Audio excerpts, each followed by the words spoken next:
सभी साथियों को मेरा नमस्कार। मैं आचार्य दीपक एक बार फिर से आपका स्वागत करता हूं अपने इस YouTube चैनल पर।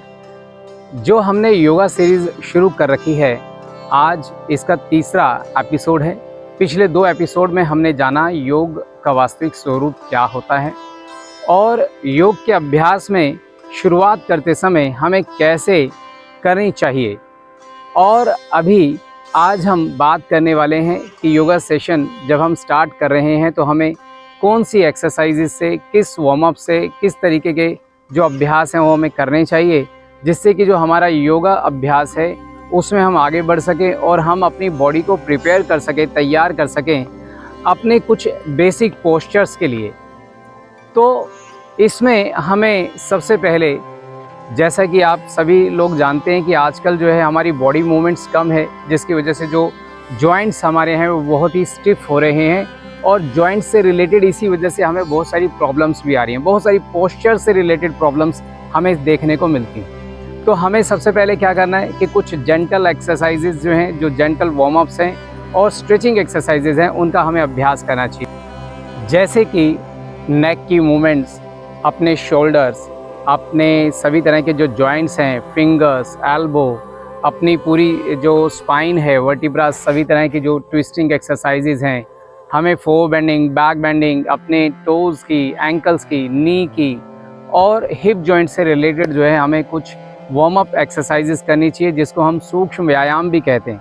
हाँ, ये सूक्ष्म व्यायाम के बारे में कई बार मैं ऐसा सुनता हूँ, मैं देखता हूँ कि कई लोगों को ऐसा लगता है कि ये सिर्फ बुज़ुर्ग लोगों को करनी चाहिए और जो जवान हैं या जो यंग एज में होते हैं उनको लगता है कि नहीं, हमें तो डायरेक्ट जो है बड़ी मसल्स को स्ट्रेच कर देना चाहिए या ज़्यादा हम एक्सरसाइज कर सकते हैं, ज़्यादा हम मेहनत कर सकते हैं, तो हमें डायरेक्ट जो बड़ी एक्सरसाइजेज हैं या ज़्यादा बड़ी मसल्स के ऊपर जो स्ट्रेंथ लगाने वाली जो अभ्यास हैं वो हमें कर देना चाहिए। लेकिन ऐसा कभी ना करें, इससे आपके जो है इंजरीज़ होने के चांसेस बहुत ज़्यादा बढ़ जाते हैं। हमेशा अभ्यास को धीरे धीरे आगे बढ़ाएं, जिसमें कि सूक्ष्म व्यायाम करना बहुत ज़्यादा ज़रूरी है। सूक्ष्म व्यायाम इसलिए सूक्ष्म नहीं कहे जाते कि वह किसी छोटी एक्सरसाइजेज का नाम है, बल्कि शरीर के छोटे से छोटे हिस्से पे वो असर करती हैं, इसलिए उनका नाम सूक्ष्म व्यायाम है। और वह माइक्रोबायोलॉजी पे जाकर काम करती हैं और आपके शरीर को तैयार करती है अगले अभ्यास के लिए, जिससे कि आप ज़्यादा कठिन आसनों की तरफ आगे बढ़ सकते हैं, जिससे आपकी फ्लेक्सिबिलिटी बढ़ती है, आपकी स्ट्रेंथ बढ़ती है, आपकी ताकत बढ़ती है, ऊर्जा बढ़ती है और आप और कठिन अभ्यास के लिए अपने शरीर को तैयार कर पाते हैं। तो इस तरीके से हमें सभी तरह के जो वार्म अप्स हैं या जो सूक्ष्म व्यायाम हैं उनका अभ्यास करना है, ताकि हमारी बॉडी जो है वो प्रिपेयर हो सके, तैयार हो सके अगले आसनों के लिए और अगले अभ्यास के लिए। तो आप अपना सदैव ध्यान रखना कि हमें इसी तरीके से अपने सेशंस की शुरुआत करनी है। जैसा कि आप इस वीडियो में भी देख रहे हैं कि सबसे पहले हम जो है वह नेक की एक्सरसाइज से, सूक्ष्म व्यायाम से अपने अभ्यास की शुरुआत करते हैं, जिसमें गर्दन को आगे पीछे घुमाना, ऊपर नीचे और गोलाई में घुमाना शामिल है। इसको क्लॉकवाइज और एंटी क्लॉकवाइज दोनों तरफ से करते हैं। फिर हम बैठे बैठे जो है सिंपल स्ट्रेच, जिसमें कि बाजुओं को ऊपर की तरफ खींचना है, यानी कि बैठे बैठे ताड़ासन का अभ्यास करना है।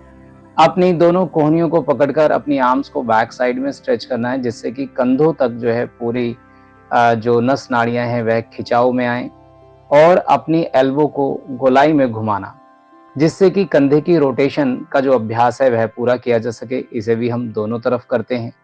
फिर इसके साथ साथ जो है दोनों पैरों को आगे की तरफ फैला देते हैं। हाथ और पैर की उंगलियों का अभ्यास, उंगलियों के बाद इसकी जो कलाई को खिंचाव में लाने के लिए अपनी कलाई और एंकल्स को आगे पीछे स्ट्रेच करना, साथ ही साथ इनको गोलाई में घुमाना, जिससे कि एंकल और रिस्ट की रोटेशन का अभ्यास हो सके।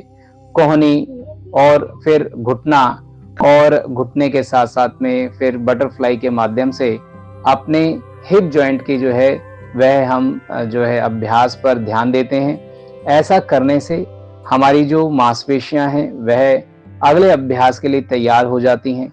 हम बहुत ही अच्छे से ऐसे आसनों का अभ्यास कर सकते हैं जिसमें हमें ज़्यादा फ्लेक्सिबिलिटी, ज़्यादा स्ट्रेंथ की ज़रूरत है। ऐसा करने से हम कई प्रकार की जो इंजरीज हैं उनसे बच सकते हैं।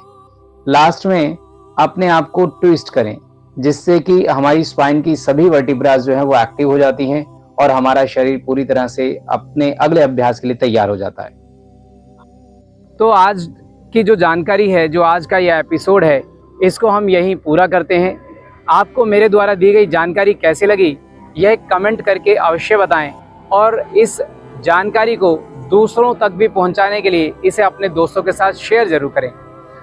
अगली वीडियो का जो नोटिफिकेशन है, जो अपडेट्स हैं, वह आपको सही समय पर मिले, इसके लिए इस चैनल को लाइक करें, सब्सक्राइब करें और जो बेल आइकन है उसे हिट करना ना भूलें, ताकि हम आपसे मिल सकें अगली वीडियो में सही समय पर। आपका बहुत बहुत धन्यवाद। मेरा नमस्ते।